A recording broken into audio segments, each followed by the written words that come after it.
শেখ হাসিনা ভারতে অবস্থান করলেও ঢাকা দিল্লি সম্পর্কে এর প্রভাব পড়বে না বলে মন্তব্য করেছেন পররাষ্ট্র উপদেষ্টা মোহাম্মদ তৌহিদ হোসেন। সোমবার বিকেলে রাষ্ট্রীয় অতিথি ভবন পদ্মায় বিদেশি রাষ্ট্রদূতদের সাথে বৈঠক শেষে সাংবাদিকদের সঙ্গে মত বিনিময়কালে এই কথা বলেন তিনি। পররাষ্ট্র উপদেষ্টা বলেন, নতুন সরকার বিভিন্ন খাতে সংস্কার করার উপর গুরুত্ব দেবে। প্রিয় নম্বর সেট করে বিকাশে সেন্ড মানি করুন ফ্রি। নির্বাচনের মাধ্যমে এই সরকারের সরে যাওয়ার লক্ষ্য বলে জানান তিনি। উপদেষ্টা এ সময় আশ্বস্ত করে বলেন, দেশ বাইরের কারো নিয়ন্ত্রণে নেই। এর আগে যুক্তরাষ্ট্র, যুক্তরাজ্য, Japan, Bharat, Germany, Canada, Russia, EU, Spain, Italy, Australia, Malaysia, তুরস্ক, সুইজারল্যান্ড, চীন সহ অন্তত ৬০ দেশের রাষ্ট্রদূত, হাইকমিশনার এবং জাতিসংঘের প্রতিনিধিদের সাথে বৈঠক করেন পররাষ্ট্র উপদেষ্টা।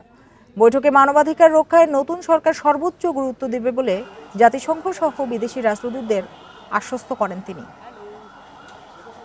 একজন যদি কোনো এক দেশে গিয়ে থাকে তাতে করে সেই দেশের সাথে সম্পর্ক নষ্ট হবে কেন? তাতে কোনো কারণ নেই, তাই না? বাইলেটারাল সম্পর্ক অনেক বড় বিষয়, এটা স্বার্থের সম্পর্ক।